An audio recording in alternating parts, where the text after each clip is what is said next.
My name is Carlos, and we are the assistant coaches for the Chickasha High School soccer team, and this is the Mas Futbol podcast. That was good, bro. That was nice.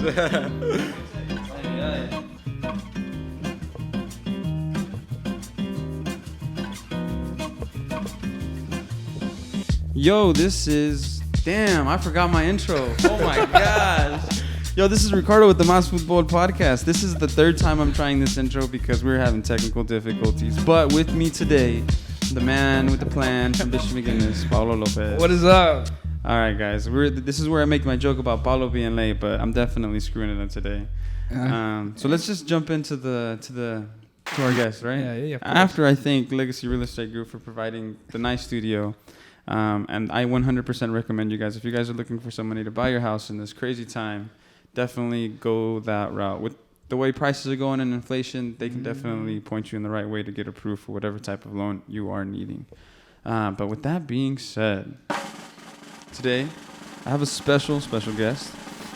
They made a drive, and they've had a stellar year at Chickasha High School. I have the assistant coaches for the Chickasha High School team, Klipp and Carlos. What's up, guys? How's it going? Man, now the energy is right. We're getting there. Klipp, Carlos, I appreciate you guys for coming on the podcast and being super flexible with me up until the start of this podcast, because I was supposed to have him last week, Paulo, but the All-State scrimmage came by, right? Yep. After the All-State scrimmage came by, my wife had class. She's in her master's, so I couldn't do that. And now we're here trying to fight through technical difficulties, but you're here. We are here. Nice, man. Well, first, for the people that don't know you guys, please introduce yourselves and tell me a little bit about what you do, and we'll go from there. My name's Anthony Klipp. I've been coaching at Chickasha for the past 7 years, along with Damon Mantooth, the head coach. And what we do is win. Oh, I like that. Love that. All we do is win. What's up, Carlos? My name is Carlos. This is my 4th year coaching at Chickasha, and I'm a senior at the University of Science and Arts of Oklahoma. Nice. And you, Carlos, you're from the metro area, I guess you can say, right? Yes, I am. I went to Star Spencer High School. Nice. Well, I appreciate you guys for coming on, man. Yeah. What do you think, Paulo? My first question is, how do you go from Star Spencer to Chickasha? What's that? It's USAO. You just went to USAO and then you got into the Chickasha program? Well, it's actually that's the only school I applied to. Oh, okay. This is USAO, and Cool. ended up getting in. And funny story, I was actually an art major, like for a week. That's it. And I just wasn't enjoying the classes, so I switched to physical education. Okay. And I wanted to stay involved with the game, so I was working at Hibbett Sports, it's a local retail store in Chickasha. And one of my coworkers, his name is James Garcia, he was telling me, like, yeah, I played soccer at Chickasha. I know the coaches over there, and that light bulb just kind of came up. I was like, hey, you think they would let me kind of volunteer and help out with the coaching staff? And he was like, yeah, I'll get in touch with them. So I went to practice and just instantly fell in love with it. Nice. And I still remember that first day, practice ended. Our head coach, Damon Mantooth, came up to me. He's like, you're a part of the Chick soccer family now. So Oh, really? Nice. Have you ever coached before then? that was my first time. That was your first time coaching? I've done a little bit of coaching. I mean, that's basically sounds like Paulo's story. Started as an assistant volunteering and then became the boys' head coach. Yep. And then you've been coaching. Have you been doing more coaching besides the 7 years at Chickasha? No, I actually started at Chickasha with middle school girls. Okay. And at the same time, Damon started with middle school boys. And when the head coach position opened up the next year, he took that, and I came on as the assistant. But I coach my kids. I'm actually the president of the Youth Soccer Association in Chickasha as well. Nice. So Congratulations. just that kind of stuff, just rec league. Yeah. And we call it here Mas Futbol. Like more soccer. And however we can do it, whether it's through a podcast or Instagram, anything. Well, you said what you guys do at Chickasha is all you do is win. I want to say congratulations for the year that you guys have had this year. I was following it through the Instagram, and you guys made history this year, basically, and we're close to, topping it off at the end. Tell me a little bit about the season. Well, over the past 7 years, we've had some good seasons, and COVID really shut down. We were, including scrimmages, we were 11 games unbeaten, and then that all got shut down, and we thought that was the year that we were going to do things. And then last year, well, the year before this last season, we just had a couple heartbreakers. We lost some players, had some injuries, so we had really, really young players playing against some big boys. And all of that kind of culminated with this season. We've really been working hard, and these boys just fought. And I say all we do is win. Like, we're still humble. Yeah, but it takes time to get there. But we were really fighting. So, I mean, we just kind of said this is the year we got to score some goals, and we got to get out there and just play our game.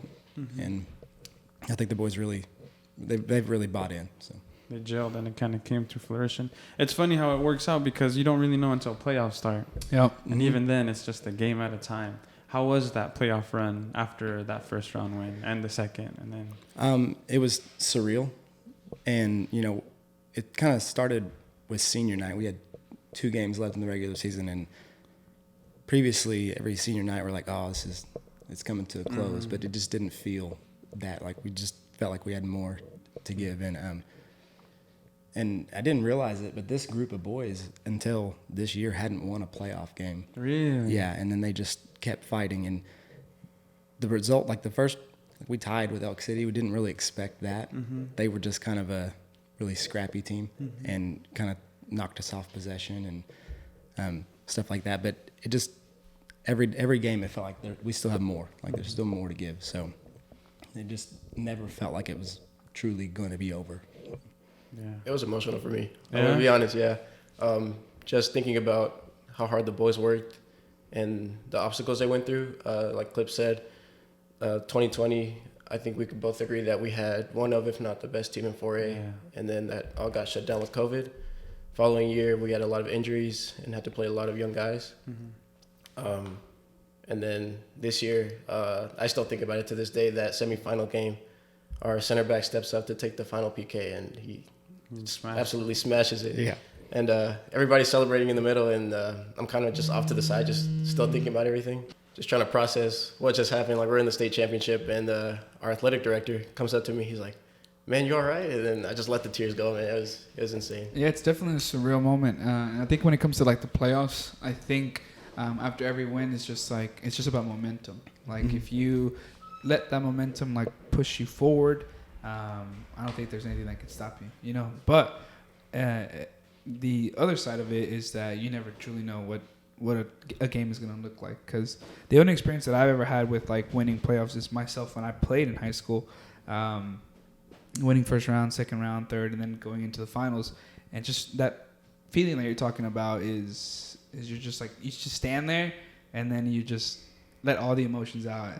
And it's rough, but it's also beautiful because you notice that you've done something that nobody else has been able to do. Mm-hmm. And when that kind of creeps in your mind, that's when, like, all the emotions just go crazy. But I have a friend from Chickasha, and she was always keeping me in the loop. Her name is Nancy Flores. Shout out to her. She went to Chickasha. Yep. Her brother plays there, I think. Alberto. I think so, yeah. And every time we kind of hung out, like Friday nights, we'd just talk about soccer.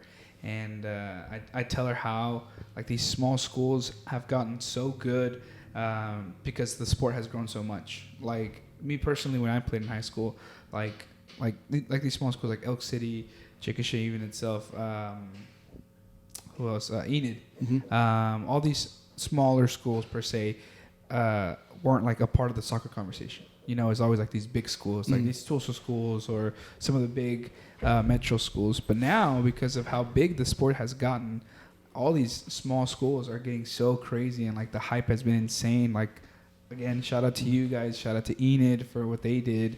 But how has the growth of soccer itself impacted this, I guess, the city, right, or the town? City of Chickasha. Yeah. How has that impacted? Well, Chickasha, we've got 4 state championships, and, like, when I was growing up, I'm actually from Chickasha. I graduated Chickasha, went to USAO as well. So, like, soccer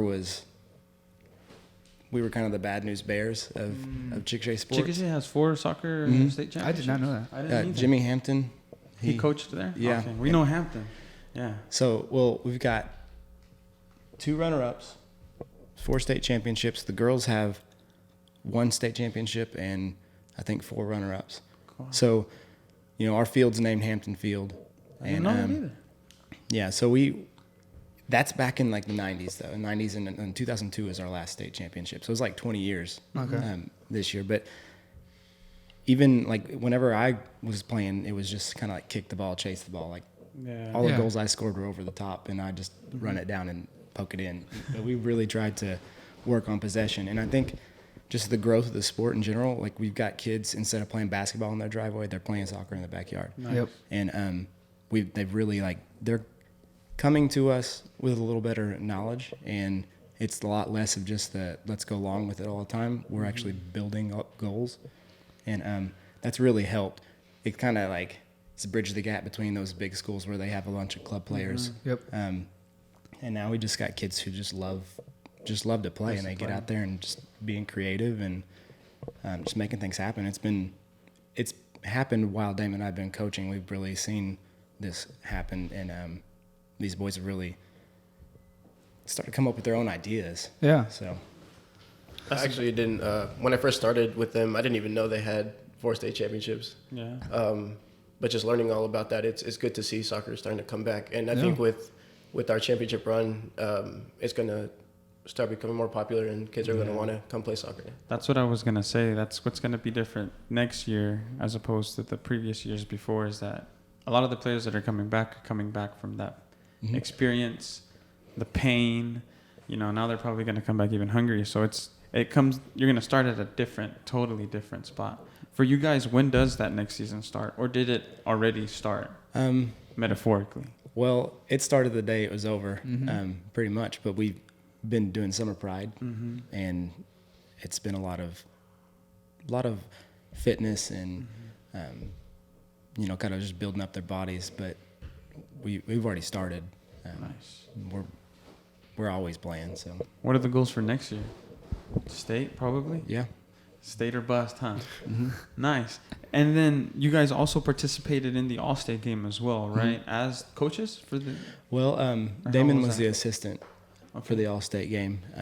Harding's coach was Harding also had a great year. Did Yes, you guys they get did. to play against Harding? Yeah, we played them second round of playoffs. Second round of playoffs. Nice. They look like a scrappy team. See, that's another small school that these small schools have been giving the bigger schools trouble, and that's because of how big the growth has been all across the board. Yeah. So I love it when small schools like that are giving that fight, because that makes the bigger schools be better, and that makes the smaller schools be better. He went to Southeast. Okay. And it's funny now because you can't say Southeast is a small school anymore. Yeah, I can't. Because back then, 2016, 2015, we'd play these schools and we'd win 10-0 or 8-0 or something.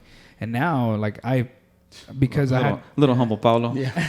No, but it's because I had friends that went to Harding. So then I would always talk to them and be like, hey, what do you guys have a system? Because we personally didn't have a system either when we played in high school. It's the same thing that you're talking about. We just had guys that played club that kind of took all that on their shoulders, and we're like, oh, here's what we'll do. We'll do this together as a team. Our coaching staff is more of they just threw them out there and let the ballers do what they do best. Basically. And our practice kind of looked like, we're on Shields, right on 50 something, and then there's a Walmart right down here, and hey, go run to that Walmart and come back. And this is a soccer team. This isn't a track. I bet you're the kind of guy that would pull into the block, chill, wait for everybody to come back, and then just pop up. I'd be the guy that tries to hitch a ride on the way back.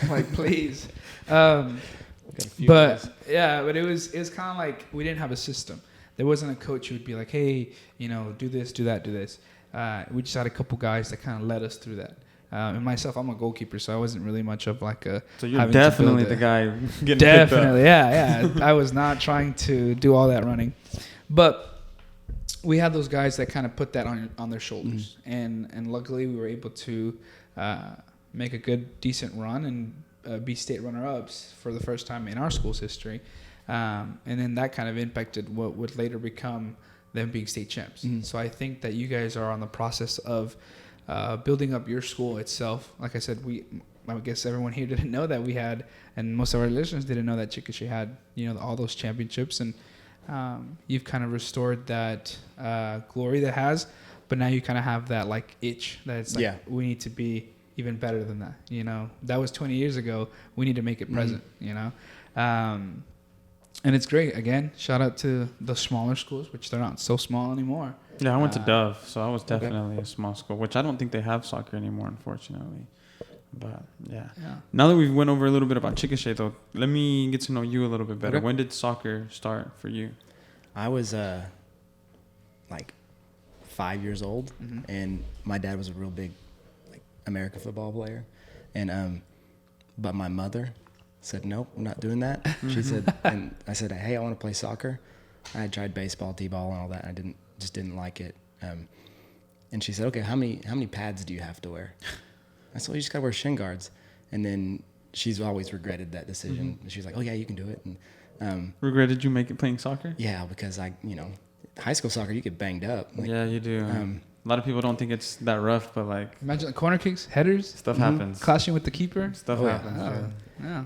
concussions and yeah. I still think it's better than American football. Oh yeah, yeah. 100%. Because that's constant. That's Yeah, constant yeah. hit. Yeah, you're wearing pads, but I mean, I sound pretty dumb, but your D line and O line is just basically smash. Oh yeah. Smash. Any sport where you have to like look like they look like robots because they have all the braces and stuff on. Like that's something's getting hit. But yeah, there's an issue here. And then what gets me is like their plays are called.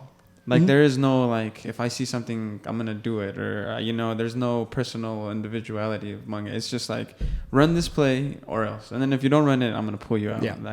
That's so odd to me. Yeah, you imagine you can't do that in soccer. Like, no, you can't.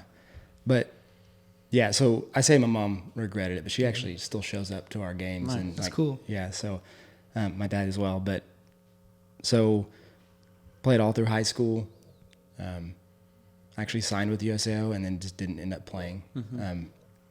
But then it always I hated that decision of not playing, and it was one of those things where they said, okay, if you coach these middle school girls, because it was never on my radar to coach middle school girls, it's like you'll get a teaching job. So took that and really like coaching a lot more than I like teaching. So just been back at home being in Chickasha. I just never left, and I just love it. So it just started from a really young age, and I had a group of guys that I played rec with, and we went all through our entire school career as well. We had like 17 seniors. That's dope. So it was just a good experience. I made a lot of brothers, and I don't know. I really love the sport because actually it's a love-hate relationship. Coaching soccer, you teach them everything they need to know, and it's like the only sport where you teach them everything they need to know, and then they blow the whistle to start the game, and then you're just there, and all you can do is make subs. Yeah, I've said that to you, Paulo. Like once the game starts, there isn't really much you can do. You kind of just have to rely on the habits that they've built through your practices. So like I'm sitting there biting my nails at times, or like when they score, all of our videos that we have of our games, you see me, I jump like 5 feet in the air. I'm like Jumping over people. celebrating more than they're celebrating. But yeah, it's just I don't know, it's just a passion that can't quite shake. Yeah. So that's kind of like filled that void that you didn't get to probably do in college. I mean, and just the relationships that we're building with these boys. Like I get text messages like 1 a.m. just about random stuff, and just that stuff, just being that person for these boys, really just makes me keep wanting to come back. Yeah. So you imagine being somebody like Coach Hampton, who's been coaching for like so many plus years. He's probably coached kids of players he's coached and watched them play college and whatnot. So sheesh, that's wild. And that's I share that feeling with you because I used to coach an elementary school team, and now those kids are in high school. And even just watching them in high school, and they still like, yo, hey coach, like how are you? And it's like you really have. They're like your own kids, and so to speak. Well, a lot of times, like we spend more time with them than their own parents do, just because they're at school all day, and then when season starts, we're practicing 2, maybe 3 hours sometimes, and I can't give it up. I get out there and scrimmage with them every day. Me and Los, we still get your touches in. Yeah, we play on the second team. We're trying to give them some. Still trying to get some respect on your name. Yeah. So we're gonna be playing against grown men. Like some of these boys, you got all seniors, and so let's show you what it's like to play like against a grown man. And they end up like And then they like, as soon as they like get one good move on you and they cross you up like one time, it's just never over. So yeah, That's why I don't do it. Yeah, you're a goalie, so you're probably just like, all right, shooting practice, and then you jump in and not let anybody score or what? Yeah, but it's just like, I mean, you're not gonna stop all of them. So Yeah, as soon as one goes in, all the kids are just like, "Oh, you're trash." And it's just like, I just saved like 40. How does that make sense? You know? No, you're still But but it's fun. I mean, it's fun to be able to, like you said, connect with those kids, and like you said, being that source of help that they might not. Or sometimes you don't want to talk to your parent about a certain situation. Mm-hmm. Sometimes you don't want to talk to a teacher. And this is where you go to like a coach, someone who has a level of authority, but isn't like, oh no, Mm-hmm. And I think that's great. That's like kind of what I want to do with my kids. Just let them know that I am a source of help, not just on the pitch, but outside of that. Yep. Like, hey, we want you to be great soccer players, but we want to use soccer as a great like motivator for life, basically. And if you're getting advice from Paulo, you need help. You're kidding. That's true. That's true. That's very true. Carlos, what about you, man? How did it start for you? I kind of grew up into the game. Majority of my family are America fans. Oh, damn. Well, I'm going to have to cut your mic right there, too. Sorry. No, just kidding. I'm so sorry. So I kind of just grew up into it. I never played club just because it was too expensive, and Same. my parents were always working. So I didn't start playing competitively until high school, and even that was still a struggle because Star Spencer isn't, they don't have an established program, so it was kind of just on and off throughout my 4 years.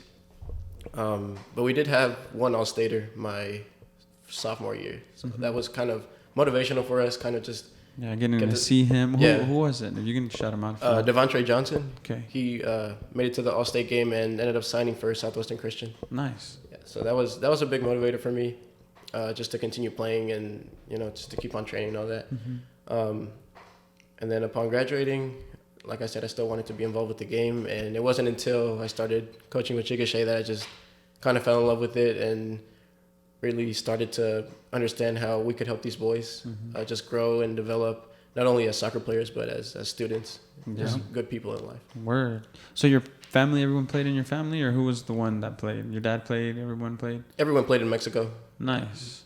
And you went to Star Spencer your whole high school? Yeah. Middle school as well? Rogers Middle School, so it's in that same area. Nice, dude. Star Spencer, they have a futsal court out there in Star Spencer. They do, yeah. And they're building out on the middle school side. They basically plowed down, and they're going to build more fields out there too. So Star Spencer has it going on, man. Nice. It's interesting. Star Spencer High School. Well, yeah. I mean, like it's to me, Star Spencer. When it just goes back to high school. I only talk about experiences that I've had. When we played Star Spencer. It was like also playing the same thing as the other schools, the small schools like Douglas and all of them. What year did you graduate? 2018. What year did you graduate? 2016. So you guys might have seen each other, maybe, perhaps. I don't know. I don't remember playing Star Spencer that much. I remember playing them like once or twice. But it was the same thing. Like I'm assuming it was kind of just like a football school, right? That's how Douglas was when we were. But now.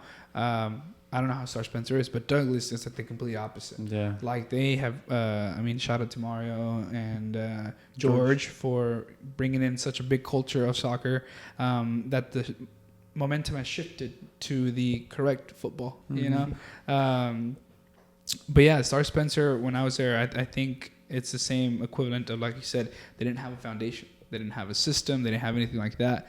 But when you get people who love the game, who understand the game, and no matter what environment they're in, like they will be able to teach some kids. I think like when it comes to coaching at a small town, like let's say even smaller than Chickasha, like let's say like a Kingfisher or something even way smaller.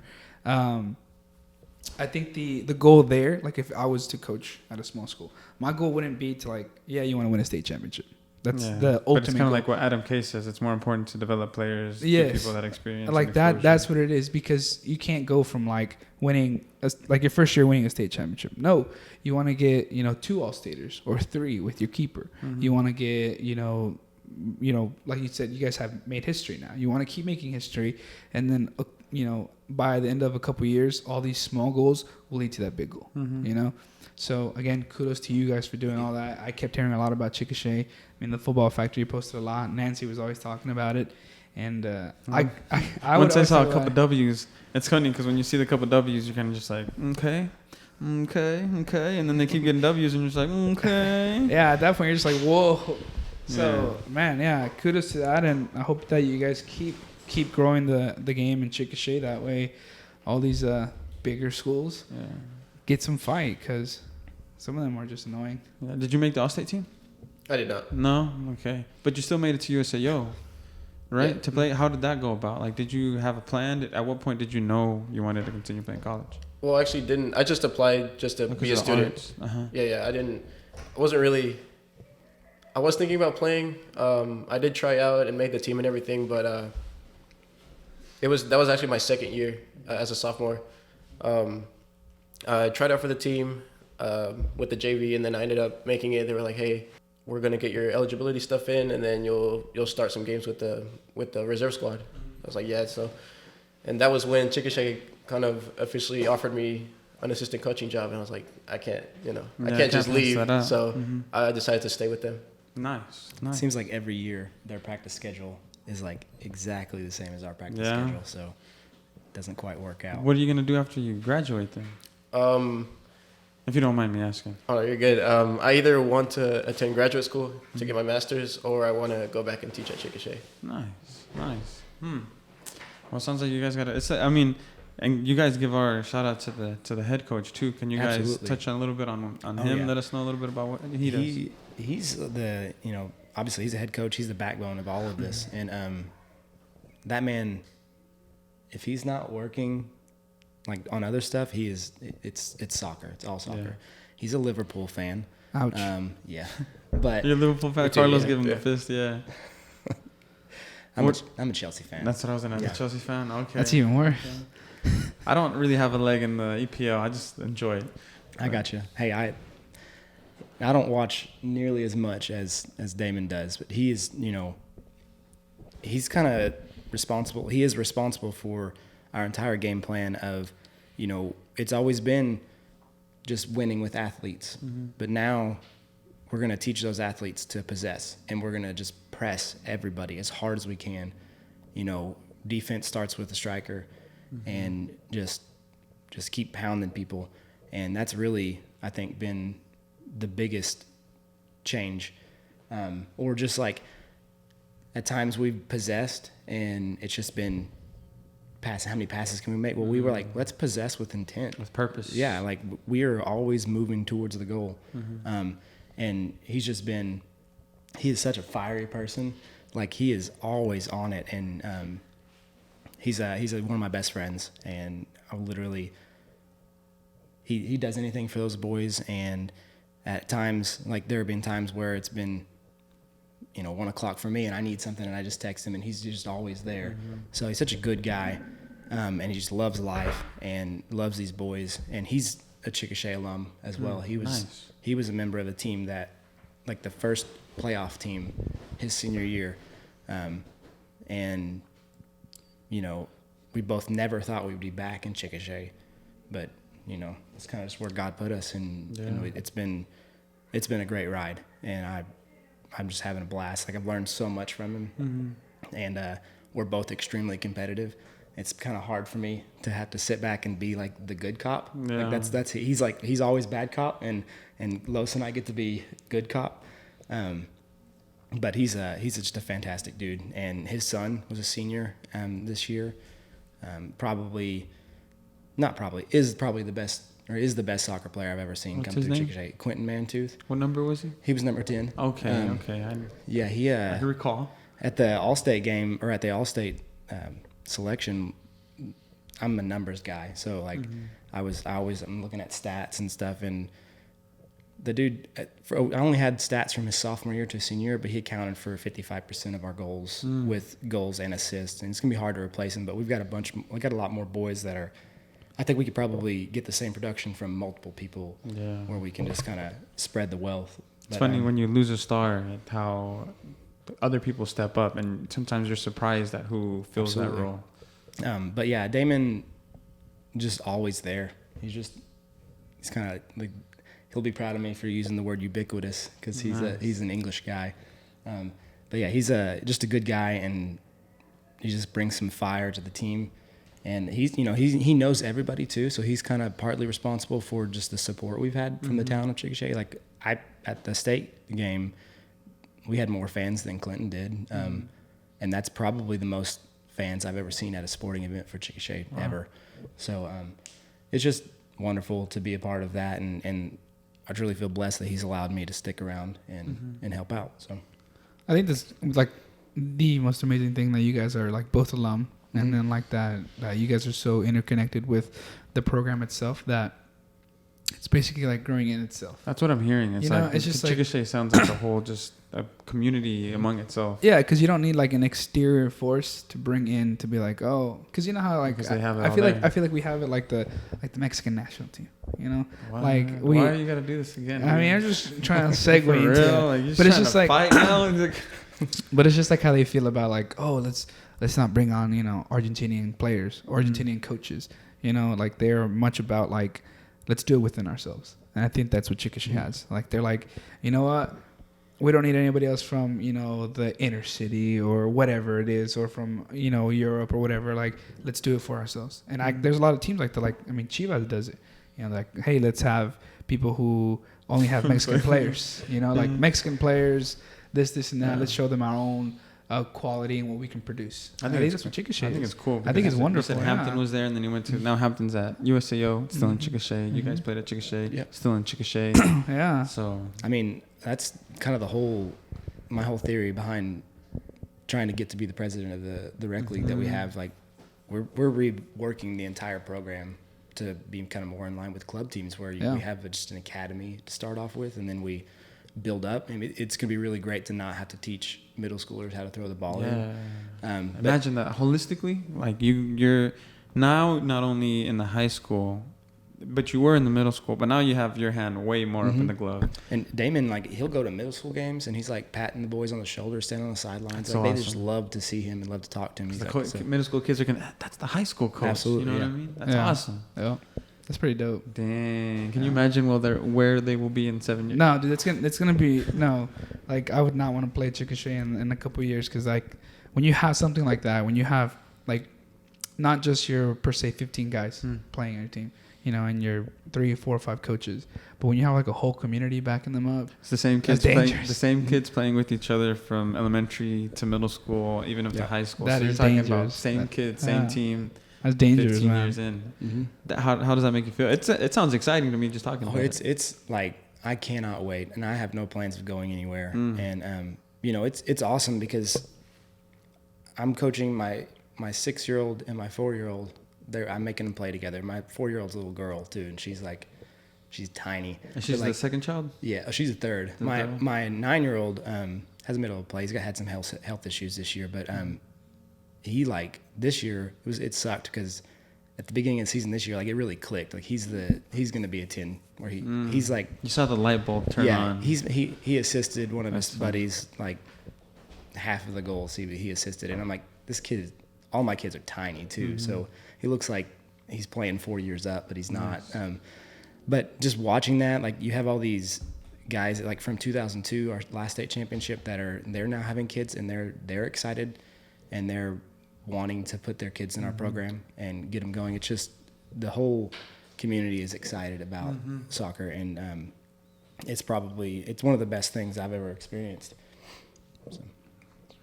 Dude, like, I think I want to go into that, like, because we've talked about it with a couple guests, how it's like people that played, like, when soccer was getting big, like in Oklahoma, let's say, they are not having kids. So I think it's perfect that, like, these players, older players, like, you know, the guy saying to him, the left of me. Be careful, man. I'm not. He just turned 31. Happy birthday. Thank you. It was his birthday yesterday. But, like, they're not having kids. So, like, now they're wanting their kids to be, you know, better than what they were. And that's just going to keep growing, you know, because just like, we want you to do good. Here's this program. Let's get you into this. But, like, previous to that, their parents might not have been like that. Because, like you said, I was in the same boat as you. Like, my parents were always working. There was not enough money to be able to do club. Now there's, like, different clubs. There's not just, like, 3. Because back then it was, like, NWO, Cosmos, and Celtic. Like, now there's just, like, rec teams. There's, like, semi-rec, semi-club teams. Like, there's so much more opportunities for kids. so much more interest by parents that it's just like soccer's going in the right direction to where, like you said, the wealth is dispersed all across Oklahoma State, like not just the big metro schools or the big Tulsa schools, like because this year is that like the culmination of all that, because all across the board, 4A, 5A, 6A, most of the schools were from Oklahoma. Yep. Like from this side, from the west side. And that just goes to show, because the east side used to run everything. I mean, when we played, Bishop Kelly was the big dogs. They're still the big dogs kind of there. But I'm glad that Oklahoma, like us, because, I mean, I feel like you guys are still, like, a part of, like, even though you're, 45 minutes away? I got here in 30 minutes this morning. Oh, wow. Okay. Yeah. Turnpike magic. But I feel like we are all, like, that community, that soccer community that needs to grow above all that, because we can't let Tulsa be. No, I would have topped it off if the All-State game was over here, too. That would have Yeah. Hey, but our boys went over there. 4A went over there and how'd they do? Brought home the win. They brought home the Nice. win. 4-1. I don't know how the I think 6A lost to the East. I think 5A. I have no idea. I think 5A might have also done the I same. heard 5A lost 4-0 to the East. 4-0 to the Yeah, I think East. so. So at least you guys brought it back to the West. I wonder how 3A did. Probably. I don't even know. I have Yeah. no idea. I don't know. I need to look that up. But I think what gets me most excited is the holistic approach that you have going on, because I've always talked about it here. It would be such a level up for some of these high schools to work hand in hand with the feeder schools that are going in there, because that's, to me, it seems like a no-brainer.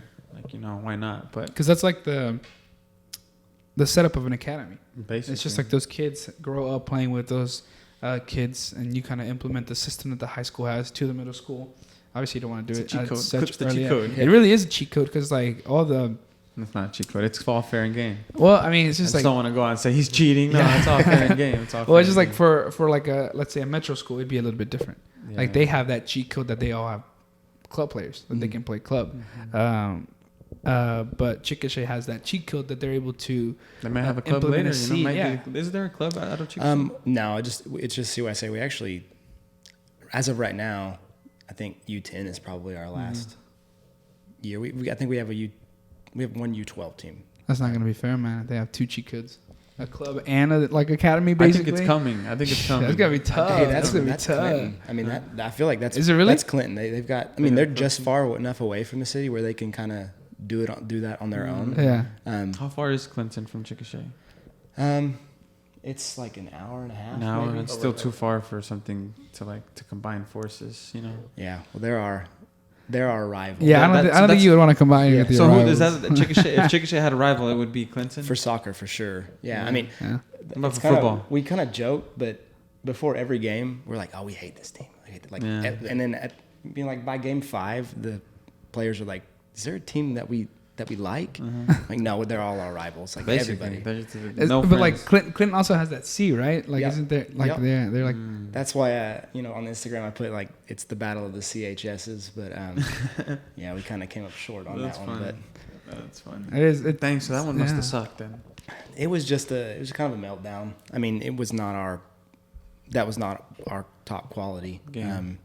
Like I said, those boys had never won a playoff game until this year, and it's just a big stage. It's nerves get you. But it's good though, because it's just like you now have that experience. Like as a coach, as a player, like you said, you have your juniors that are coming back now as seniors, and your sophomores come back as juniors. The more experience you get, the better you get at it. Absolutely. Because like I said, going into, I only talk about from experience, but when we played in that state final game, there wasn't there in our, like somebody wasn't there in our ear, like, hey, you're It's just a all right. game. It's just a Like, game. you've done this Chill. before. Yeah. You know, that guy. I mean, I don't want to. It made you. You were Yeah. catching flies out there, weren't you? No, I wasn't. But we just had a side. We played Santa Fe, and they were the same powerhouse that they are now. They had those guys that Furley was there. I don't remember who their other coach was, but they had a system. They had those players. Like it was weird because it was like cousins playing against cousins. It's just like we're like all basically the same 'Cause you guys are from like the down same tree, street from each basically. other. Yeah, and but they had a system and we didn't. And I think if we would have had somebody like in our ear saying, "Hey, look, it's just a game. We're good. Do this, do that," but we sadly just didn't. And the guys, like my brother and the other guys who won it a couple years later, they had somebody like that in their ear. Like he played with me when we played in that state championship game. So he kind of knew that. I mean, he's played in nationals, played for Mid-America, played in big stages. So I feel like the more experience you get as a coach player, the better opportunity you have. You know, because Clinton's been in the state championship. They've been in like those big stages. Back to back for them. Mm-hmm. Yeah. So it's just like, because Clinton won last year too. Yeah. I mean, up until last year, Yeah. they were us. Like they made it and didn't finish it. So Yeah. So I mean, kudos to that. Keep learning, keep growing. And this is kind of going out to all the young the young Chickasha boys. Take this loss as like that bounce that you need to be better. It's always hard to say, but it's like getting to the finals is an achievement within itself. Like Like, I mean, obviously there's a saying that nobody remembers number 2, right? But if you play well enough and you still believe on what happens, number 2 is easily going to come number 1, you know, and then from then on, you're never going to be forgotten because that's how it is. Like the more recent you become a champion, the more you're going to be recognized for it. Like, for example, the Bishop girls, the last time they won was like 2002. Now there's going to be like the 2022 on that building now. You know, and that's going to be there forever. It's kind of like the Golden State Warriors. Yeah, Golden State is a whole different beast. But I think that you guys are going down the right path. Like I said, you guys have some of these cheat codes that are going to put everybody else in a mess because you're going to have that academy, basically. You're going to hopefully become that club team and kind of give everybody else a fight. And the more people fight about the sport, the more the sport's going to grow. Yeah. So it's going to benefit everybody. But Carlos, what was the best moment of the season? For me, I'm going to say that semifinal against Holland Hall. Either that one. Because Holland is out of Tulsa, right? Yeah. Oh, so that one was probably like the game. Like maybe, of course, the finals had its nerves, but the semifinals probably was the one that was like a big hurdle. The thing is, it was like we were just dominating that game. And I was telling him earlier, it was the moment that our center back hit the PK. It was just emotional for me. I would say that game and Harding Charter, because it was just back and forth. We were up 2-1 in the last 10 minutes. We conceded PK. And I was just thinking, like, no, like, there's no way. Like, we go out here. So we conceded PK last 10 minutes. We ended up saving it.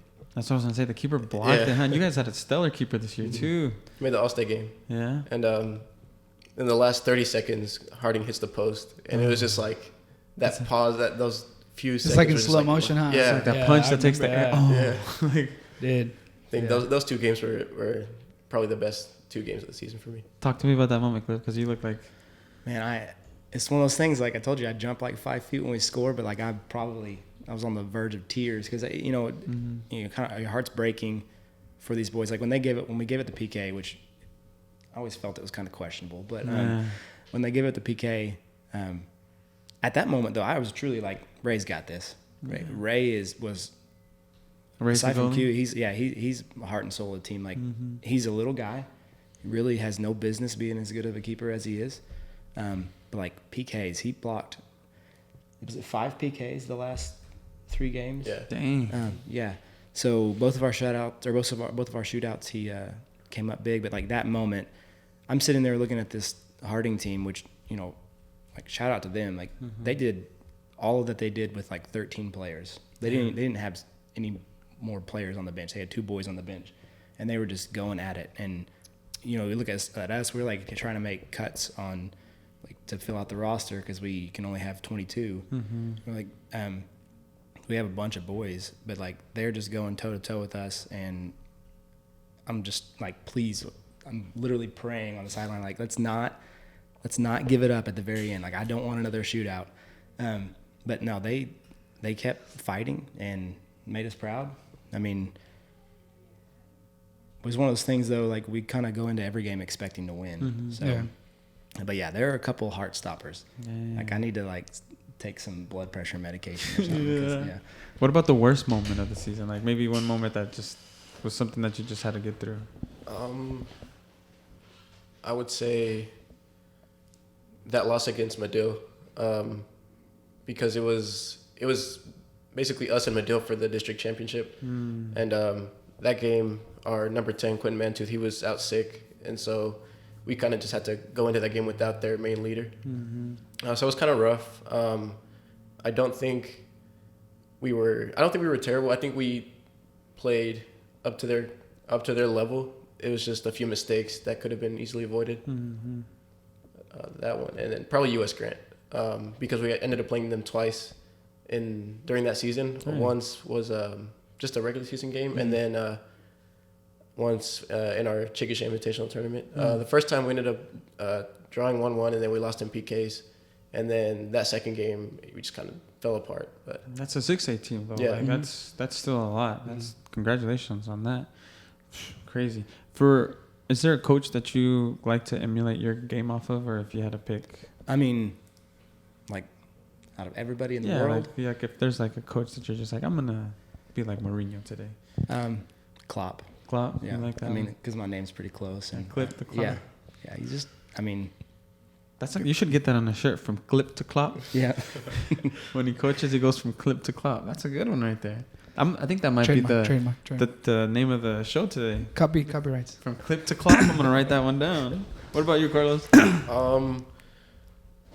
Probably, I don't know.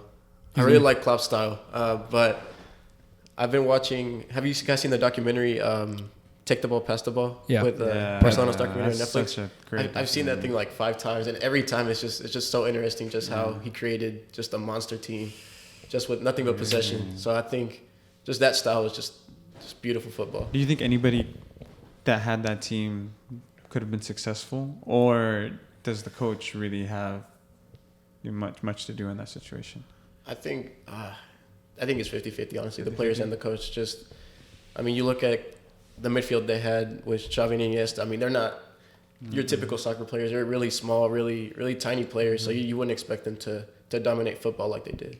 How about you, Klipp? What do you think? Do you think it's the players or the coaches? I think that a good coach can win with any team. I personally think it's the coach, and that's coming from being a player as well, because up until Damon and I came into Chickasha, it was kind of a revolving door. And they had a lot of good players, and the team that we inherited our first year, I mean, I think we got to the third round of the playoffs. That was back when 4A had the extra round, and they hadn't done anything before that, I think. And then you look at teams where you have, I'm not going to name names, but like some Oklahoma teams that have nothing but club players, and you expect them to just win all the time, and they still haven't won a state championship. They're missing something. Yeah. I wanted to say it's like maybe 51-49. Like the coach has to have it more, but I almost want to say it could be like a 60-40. 75-25, because there are certainly exceptions, but like look at the PSGs, bunch of ballers that just can't make it happen. Or I think the coach definitely has to be the man. What do you think, Pablo? No, I mean, I think you're spot on. Like PSG is a perfect example, and sadly that's what it is. Like they have all these guys that have their own egos, and then I'm very excited to see what United does this upcoming season. Yeah. With Eric, there's already talks that Ronaldo's on his way out because he's not going to be fit into the system that he's going to bring in. That's like another situation, like where the coach definitely, because once Sir Alex Ferguson left, that Sir Alex, watching him and the way he coached and the way he would pull players. Have you seen his documentary? I haven't. I need to buy his book too because I want to read it. But no, I enjoy Pep's style, but to me, not one of the best coaches, but the best coach is Mourinho for sure. Yeah. I mean, just what he's done with small clubs, with big clubs. Winning 5 European titles, that's not easy, Doing it with freaking Porto, doing it with all these, teams that, like, Pep has that thing where it's just like, oh, he's been a part of big clubs. Yeah, he has, but, I mean, look at the players he's produced. Big budgets, yeah. But look at the players he's produced. I mean, like, obviously, Messi would have been Messi, regardless, but maybe not up to that peak. Kimmich, Foden. Now it's just like he has an impact in players as well, and I'm excited to see what he has to do with Holland now. So we'll see. You guys any EPL predictions for next year? Liverpool's taking it. That's what they said last year. Who do you think is going to be a better signing, Nunez or? That's not. Why would you even ask that question? I just That's an easy answer. You think so? Yeah. I don't know, man. Holland has some injury issues. That's true, though. Let's still score more goals, though. I'm going to just give you the little stat, and this will answer your question. Damn machine. I'm going to give you the little stat, and this will answer your question. Okay. Haaland has more goals than appearances than Nunez does. I'm just let you know that. Okay. Mic drop. All right. And less games. All right. What do you think? I don't want to offend anybody, so No, go for it. Go ahead, we're here please. for Offend offending. somebody. That's all this guy does. Offend over somebody, here. please. so question again. EPO predictions for next year. I mean, I'm pretty diehard, and I'm just gonna, even though it may not be actually achievable, I'm gonna have to go with Chelsea. I mean, they got new can new make it happen. owners. I mean, you know, True. they $3.2 billion or whatever they sold for. Like, so you know, maybe we'll get some new stuff. I honestly thought that Chelsea played their best when they had the little transfer, like the signing When they ban. were a band, when they were bringing in their own, like, Their own academy youth players. academy And so, Mm-hmm. yeah, I'm gonna go with them just because I like that. I love that. Fair play. Fair play. What about the World Cup though? Mexico's taking it. Thank you. Thank you.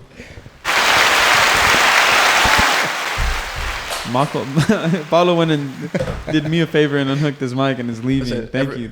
Everybody clowns me because I say that, but It's 'cause- I say it proud. And like you for Chelsea, you know, that's the one thing that I say is like you have to have, you know, your blind faith in the things that you believe in because it's the crazy people that change the world. Like if you don't believe it, you're not going to achieve it. And that's why I don't like him.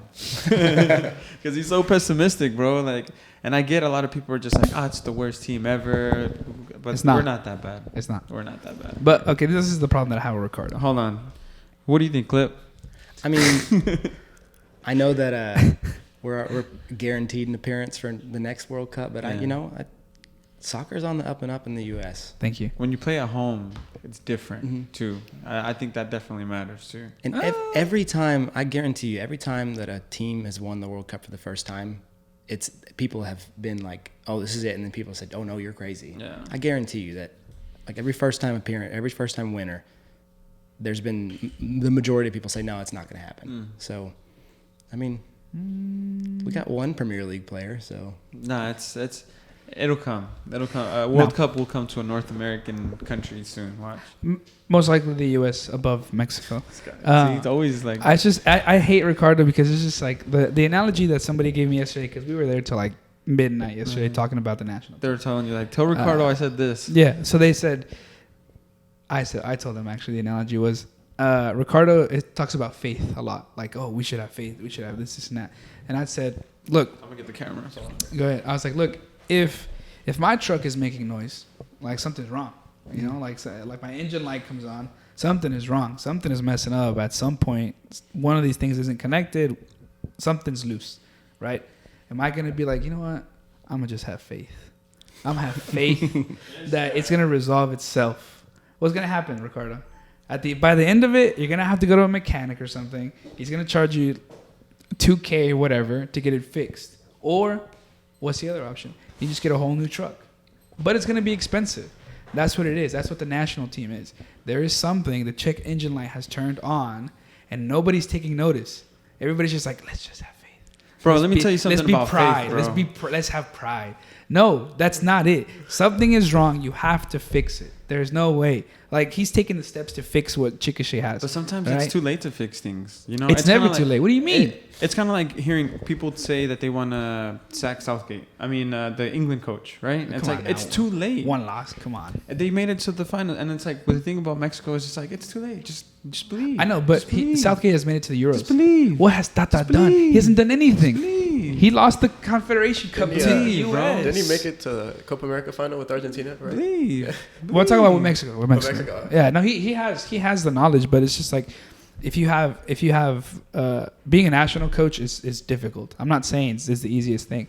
What I'm saying is if you see an issue, if you're not bringing in players that you need, then who really is the problem? You know, is it the coaching staff? Is it the federation? What is it? And like I'm telling you, I talked to some diehard Mexico fans last night, and they were just like, well, Mexico's corrupt. If you go on Twitter, Every other excuse under the sun. but it's like if you go on Twitter and you say, oh, this person should be playing, they're gonna be like, oh, is he gonna bring us revenue? Is it about money? Is it about this? And you could clearly see that that's I kind of what hate it these is. excuses because like nobody's there to back these facts up. Like it's just It's just. Well, I'm hearsay. giving the example that the U.S. is going down the right path, and I was like, look, you're probably right. Mexico is about like, oh, let's just keep the same people, same thing. I can't even say kids because they're not kids no more. They're already in their 30s. Now, that's going to be the same consistent thing. I love the U.S. because they integrate those young kids. You know, now they have McKinney who plays at the top level. They have Pulisic who plays at the top level. But then they're also bringing on these other kids who are like complete nobodies. Mm-hmm. They're taking that risk to bring on nobodies to be better in a couple years. Mexico doesn't do that. It's just a consistent cycle. Make 2 great players that play in Europe, have them for 30, 40 years, and then start all over again, and then it's again the same cycle. That's why me and Ricardo don't get along with them. I want Mexico to win. I would love for them to win the World Cup. But I'm not a pessimistic. I'm just about the thing that it is. If the check engine light is on, you cannot have faith and on your truck and say, you know what? She'll fix herself. You know? You just can't. You just can't. You got to take that hoe to a mechanic or something. I'm just letting you know, Ricardo. You done, bro? Speechless. Look, you're speechless. I'm just waiting for you to be You're done. speechless. You sound like a fool. I sound like a fool. Carlos, what do you think, bro? No way. You gotta have faith. Like you said, you gotta have faith. Thank you, bro. I mean, look at 2014. I mean, Mexico barely qualified via playoff, and then they did some great things. Beat Croatia, tied against Brazil, almost made it past the Netherlands, and then 2018 beat the world champions. Yeah, but you beat the world champions And when they then have the a year curse. before You have a that- curse. Like, what are you talking about? A curse? Yeah. Like, if France is not going to win the World Cup this year, Bro, they're gonna sitting be out next of to the- somebody that's negative feels like a curse. I'm not Honestly, negative. I'm not negative. Honestly. I'm truthful to what it is. Klipp, what do you think, man? I mean, I think that I'm tired of listening to the World Cup is a lot like high school soccer. You just got to kind of work with the pieces you've got. Mm-hmm. Yeah. I just think the U.S. has got a lot more pieces right now. Mm-hmm. I mean, Yep. everybody wants to play, and I don't know. I just got faith. I think that I like shocking people. Like we're not supposed to do it, so let's go do it. So, I mean, Chickasha was kind of broken when we started, and we've kind of worked to try and build it back up. So I think, I mean, I'm kind of dumb. Like I know I'm dumb. Like I just blind faith. Like that's what's gonna be for me. Thank you. So that's See, but that's people, different. blind faith. That's different. I could How agree is that with that different? because the system is way different for the U.S. than it You don't is for even know the Mexico. system, bro. What? You swear you act What like are you you know talking the about? system inside and out, I've but grown, you don't. I've grown up with the Mexican system. I've seen the players. Watching it I've on seen the TV, things. just Yes. watching them when what they do you play, mean? It's the like- same thing. If you This watch is also it, if the you guy see that it, swears, the guy that he watches every EPO game I when do. they come on too. Doesn't that sound like BS and far-fetched too? Why? You just wake up at 6 a.m, watch the first one, then watch the one right after that, No. and then watch the one right after that. What do you mean? I guess I'm just trying to say I think you're full of it. No, I'm just letting you know. Mexico doesn't even make it out their own group. That's how bad it is. Okay. If you have Edson Cavani, who was a sub in Manchester United, that's crap. Soccer, bro. To Stuff happens, Lewandowski, bro. to Messi. Soccer happens. Messi's coming bro. to his prime. Soccer happens. No, don't have. But what that I little can tell faith. you is that when the soccer happens for Mexico in the World Cup, it happens a lot. So Like what? when they beat Germany, That's when they made it just, I'm tired of talking about this. Let's move on, please. This is the problem. Anyways, but let's not talk about this. But this is the same thing. Like this is what we were talking about yesterday. They said that we're so stuck on like an event. Like let's say you guys just play Clinton and that's all you've done. Like let's say you never win a championship anymore. You're gonna be like, oh man, but we beat. We did this to that. Like why live in that? Why live in that past? Don't say, oh, we beat Germany. That doesn't matter anymore. But that it was doesn't. ages ago. Does it matter having experience? I mean, but what have you done Doesn't after that? experience matter? What have you done after that? But experience how many matter? years ago was that? Tell me a little bit about the U.S. men's national team experience in the World Cup. They don't have any. Thank you. So they have. That's better. Thank you. That's okay. That's better. Yes. Is that better, guys? Because if dude, we have guests. Let's talk to the guests about stuff. Let's learn from the guests. Because I'm please. asking them, like, look, wouldn't it be easier for the U.S. to be more surprising than Mexico? I think so. Right? I mean, I feel like, in Mexico's defense, like there are some guys though that when the lights come on, like they just ball out. Like there's, there are players that we have in practice. I'm like, I don't think they're gonna do much, and then game time they just Ball go out. crazy. So, but like with Mexico having that experience in the World Cup, I think that they have that advantage. But I feel like the U.S. is hungry. Like they want it, and there's gonna be a first time, and they want to be the first one. So. I think that's a perfect analysis. I think like the Mexican national team, there's no hunger. I think it's just about the pride itself. Like there really is the pride. Like, oh, we have. Because you sit down and talk to them, and you know if they're I'm just saying, hungry or yeah, that's how it works. Because like Hector Herrera, Tecatito, all these guys that play. not. You don't know them, bro. But bro, come on. You don't like know you them. can see. He's talking about like the hunger that the U.S. has. You can see it within what they do, I think how it's they hard play. for you to see that because Carlos, when Mexico or anybody when they play these lower level teams, you can see that they bend to the way Mexico plays. They play defensive. They play terrible. It's an ugly game to watch. It's kind of like when Barcelona in their prime would play other teams. They would all just play that park the bus and counterattack style. But regardless, I don't want to talk about this anymore. Oh, you asked Carlos a question. What do you think, Carlos? I think I love the way the U.S. is developing in soccer. I mean, there's a lot more clothes available for kids. I don't think it's as expensive anymore because of the amount of resources that they have. So I think in the future, the U.S. is going to be a power in world football. So I'm excited for that. I'm hoping Mexico can do the same because I do agree. I think Mexico is just stuck on the money. I think they're worried about themselves because I mean a lot of the players that should be going to Europe from the Liga MX, they don't because a lot of these clubs just put they put too high a price tag on them. So they just end up either stuck there or going to the MLS. So it's rough right now for Mexico. Yeah, and that's kind of the thing that I go. Like I said, I want Mexico to win. I'm Mexican. I love them. You know, I would love to have that. Oh, we did this, but I don't like being stuck in the past. Right. I don't like reviving those things. Oh, no era penal, this and that. Yeah, that's great, but like keep growing. Like don't talk about we did this back then. Like no.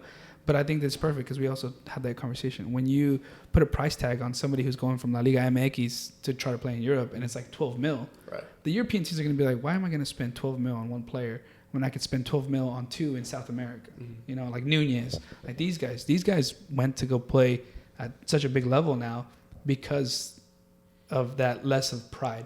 You know, you have to make sacrifices. Don't price your tag all the way up here because you think that you're the best in Mexico. Like, if you're the best in Mexico, you're not going to be the best in Europe your first year. You know, you can grow, but I think it has to do a lot with pride. And that was the biggest word we said yesterday. It was pride. We're prideful of moments we've had, prideful for players, but we have to make those sacrifices. You know, I think you make the sacrifices to have a bad World Cup with new players and not old players and let that grow into 4, 5, 6, 7 years, whatever. But if you keep being prideful with the same old players, you're not going to get a new result. You know what I'm saying? Yeah. So that's kind of why the Mexico thing is an issue here because I would love for Mexico to do great, but I don't love how the system is implemented. That's the thing. I mean, I think for 2026, U.S. is going to be a lot better than Mexico just because of how it's going, right? Yeah. Exactly. How young the U.S. is and how they're going to develop after this World Cup. Yeah. I don't know, man. I hate arguing with you about it, but it's just something passionate that I'm about. Like it's just nothing to say. I think he just likes to argue with me because I bring up points that are like, I mean, this is what I think it is, and that's what a lot of people think it is. But there's like a lot of things that people are like, oh, I just don't like them because they're from America or from Chivas or from this. Like that's the prideful thing about it. Mm-hmm. Like, you know, let's say Pulisic went from playing from Chelsea to like United. Mm-hmm. You wouldn't be like, oh, I don't want Pulisic because he plays for United now. Like, that's not a thing that would happen. No. You know? But it does happen in the Mexican culture. They're like, oh, they play for the rival team? No, we don't want them. Like, no. Let the stats speak for themselves. Like, we don't have any good forwards, so why not bring on Chicharito or bring on somebody, you know? But, I don't know. The Mexican national team is one of those itchy things that I hate. But I would love for them to win. I would love for them to be like... my mom told me yesterday, she's like, I would love for them que te tapen la boca.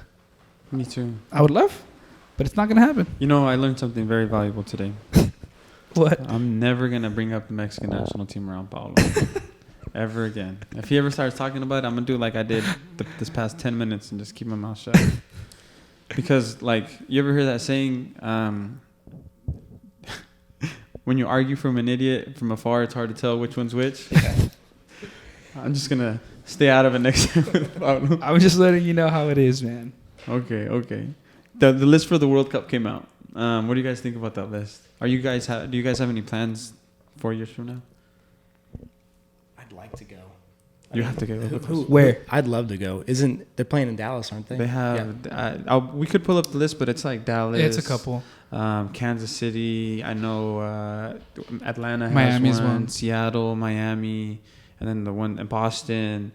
New York, I think, might have another one too. LA. That was a question that came up too, though. It's just like, if you're gonna go to a World Cup game, would you rather not go to like a place you haven't been and like make it like a big event, not just like let's just go to Dallas because it's like right down the street. I mean, if that's at the very least. Oh, that's all I can do. I'm going to Dallas. That's like the number, like the last resort. Or Kansas. I think Kansas might be pretty fun too. Kansas is huge. Their stadium is huge. But I'm like, wouldn't you want to go to like a Miami? Like, let's go visit Miami, be there for a bit, and then watch a World Cup game. I don't know. What do you guys think? I mean, of course, I'd like to go somewhere I haven't been, but for me, it's going to be about like I have friends who went to the South Africa World Cup. Wow. And then I have so for me, it's going to be about taking my kids. Like I want my kids to be a part of that experience. So like taking the family, it's a lot easier to get them down to Dallas. And just, I want my kids to experience have this passion. And I just remember what it was like going to an FC Dallas game as a high schooler. I thought that was the best thing ever. So like having the opportunity to take the whole family down there, to a World Cup game? Yeah, like MLS, a World Cup game? It's going to be electric. I mean, I can only imagine what it's going to be like. But yeah, that's the plan, is to go down to Dallas. That's cool. I want to go somewhere else. I mean, I'm going to try to go to Dallas, possibly Kansas City. I'm going next month to the Manchester City game in Houston. Oh, nice. That's going to be fun. But I want to go to like a World Cup final game. Yeah. Hopefully, I'm assuming it's going to be like in LA. That's the question. City, I don't think they know yet which one it's. I think there's like talks about it being in La Azteca as well. I would not give it to Azteca. Why not? Because they've hosted 2 finals already, and I think it'd be an opportunity to give somebody else. I know it's historic, and for that reason it'd be nice, but the U.S. Yeah, because I mean I don't know. Canada's usually a lot colder, Yeah. So like have it like in LA it's like or Canada got like the that, worst end of the stick. Yeah, they did. 75% of the games are in the U.S. And then like the rest is split up between Canada and Mexico. Yeah. Mexico, but it is what it is. What are your plans? What do you want to do? No, I mean, like I said, I really want to make it like I want to go to one game, but I want to make it bigger than what it is. Like I want to go to that game, but then also be in a place where it's just like I've never been here before. Like I did it at the concert. It's like, I could have went down to Dallas for the concert. Oh, when you went to go see Bad Bunny in New York. York. But I was just like, I want to make it 2 experiences in one. Like make it your first experience as a World Cup game, but also make it an experience of like somewhere where I haven't been and new cultures to understand and learn. Yeah. Well, you two, since you guys don't have kids, that's true, should definitely not pass that opportunity yet. Yeah. Me, I've always joked, but I said I'm not going to have another kid until after the 2026 World Cup because I have a 3 and a 4-year-old right now. So I'd have an 8 and a 7-year-old when the World Cup comes by. And by then, they're eating normal food. Hopefully, they're both using the restroom, not wearing diapers anymore. He said hopefully. There's people that wear diapers at all ages of their lives, okay? Okay. That's a joke, but I would love to take the whole month off. And I've been like saving up just a little bit, like $20 every check for like a long time, So if I can take the whole month off, which probably won't happen, but ideally watch one World Cup game and then just travel to the cities that are hosting games. Because if you're not there, even if you're just outside at the bar, kicking it, catching a vibe like that, you can't pass by, man. I love when the World Cup comes. Like even if we're not like, just recently when the World Cup passed, like you'd go to like a pub or a bar or anything, and you just kind of. You're not even in the host country. Yeah. You're still vibing. It's still like, it's so crazy to me. It's depressing not having the World Cup right now, dude. That's hard. Yeah. I didn't think I was gonna miss having the World Cup not in the summer, but it's hard. I think it's depressing not having any football. Like, I mean, there's no Nations League. Facts. There's no domestic leagues. This is almost like the worst time of the year, huh? It literally is because there's nothing going on. Man. The EPL should be back soon though in August. I guess we can wait till then. Yeah. But. Well, do you guys want to leave any messages for any of your high school players that might be listening to this that you guys have came and gone? I mean, just for those who came before, like even the ones who weren't on the team this year, they were still a part of, like they're a part of what we did this year, and I'm excited to get to know the new ones that are coming, and just ready to keep this train rolling. I think the team this year set a lot of high expectations. I think we're gonna go after it again next year. Nice. And you guys, where do you guys see yourselves in like 5 years? Well, personally, like I said, I don't see myself going anywhere. I fell in love with this community. Like I said, growing up here, I never wanted to stay. But just the support and everything that we've been through this year and the 7 years prior just made me fall in love with this community. And I've had opportunities to go elsewhere, but I don't see myself going anywhere else. I want my kids to be alum. I want to be a part of the finished product. If I do decide to go to graduate school, I want to, either way, I want to go back to Chickasha, hopefully to teach. Because like Klipp said, I fell in love with it, just with the whole program. They're just so friendly, so welcoming. And I feel grateful for it every day. Just the fact that the first day I came, they just welcomed me with open arms. Nice. What That's about you, cool. Bob? No, I Where do you love see that. yourself in 5 years? I don't know. You don't It's a know? great question. Like, I don't know. I mean, the coaching thing has been a wonderful experience. I think it's great. I kind of want to see myself with Coaching club, maybe? yeah, hopefully coaching club, really getting deep into what soccer is.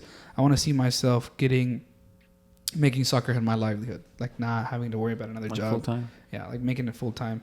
But I think it's like every time we think about it, I'm jealous of what you guys have, just because you guys have a community. It's just like that's wonderful. Like I said, it takes more than just 15 guys going out there and doing what they do. Like when you have, obviously your coaches helping you. When you have, maybe your school even is like super into it, like teachers, old alum, the administration, and then when you have the push of the community, I'm very scared for 4A to see you guys in a couple of years. I think you guys are going to be like a powerhouse. But I'm excited for you guys. Again, kudos to what you did this year, and I'm very excited to see what you guys do in the upcoming years. And the door is always open whenever you guys want to come back and keep talking. Maybe bring a couple players to see what their viewpoint is, how they see it. Because growing up in a small town is, I hear, very different from growing up in like a bigger city. Like I said, my friend Nancy, she's always talks about Chickasha, how it's very small, and but I love that the soccer community is getting so big in Chickasha. So again, kudos to you guys. You, what are you doing? What are you doing in 5 years? 5 years, I'm gonna be in the World Cup. Just watching it. I'm gonna be in debt, but like probably from watching the World Cup going crazy. Yeah. But no, I did what he says. I appreciate you guys for coming on. I learned a lot about Chickasha today. Yeah, and state champs. state They're previous champs. state champs. I did not know that. Yeah, right. There you go. Hampton Fields, Hampton Hampton out there, Field. USAO. But not only that, like how involved you are with the soccer there at Chickasha is, I respect that, and I think you're on the right path. Thank you. Being the president, and then middle school experience, and then all that kind of tying itself up at the end with the high school stuff, and then Hampton's there too, so I'm pretty sure he's a good ear to and a person to lean on when you're out there too. So Chickasha has it going on. They have it going on, dude. I They have have no idea. elementary to like basically college. Basically. Like just all the way through. From Klipp to Klopp. Yeah, from Klipp to Klipp. We just need to get a futsal court up there now. Yeah, let's get a futsal court out there. Talk it over with your homies. We want to see a futsal court in Chickasha. Chickasha. Yeah, Russell Westbrook just opened one up here at Capitol Hill High School, so You can't text them and tell them to put one over there? I'll let them know. Like, hey, We've Shoot me got, little like, tags. we've got like 10 abandoned tennis courts. Really? Like, yeah. Like they're just begging to be resurfaced. and you're probably looking at those like, such a waste of space. Yes. Yes. Well, hopefully somebody's listening to this who can maybe put in a good word somewhere, and we'll try to get a futsal court out there. That'd be awesome, dude. It would be. What would a That'd be futsal court do for Chickasha? Well, I mean, my boy Los coached our boys to winning the Nutmeg Academy. We won the NFA Academy Futsal Championship Really? Where was that? in PCO. Really? Oh, that's right. We had, what's his name? They do the futsal stuff. Moy? too. No, Nutmeg.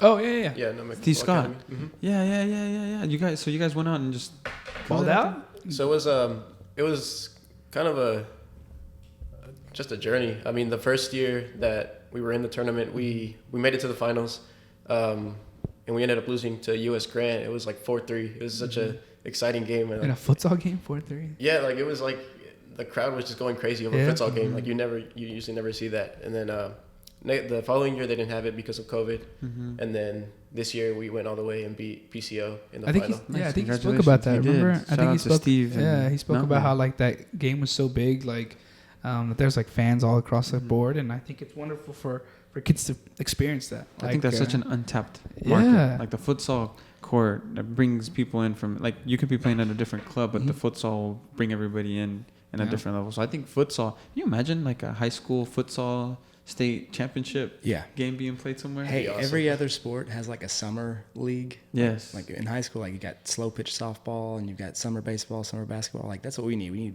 summer futsal for soccer. Imagine. We need to get OSSA on that. Well, That'd now be we know nice. Chickasha wants to. We want to as well. And now when we bring up a coach, we're going to see if we can sign him on and see what we can get started.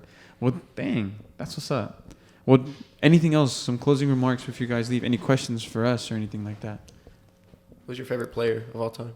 Who's your favorite player of all time? Are we just going like anybody? I'll say Anybody. Chicharito, just to be quick. Position? Chicharito.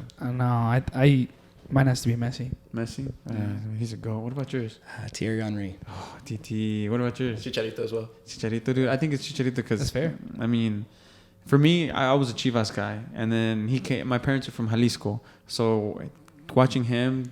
And the way he did it, it's so much... When he gets his Netflix documentary done...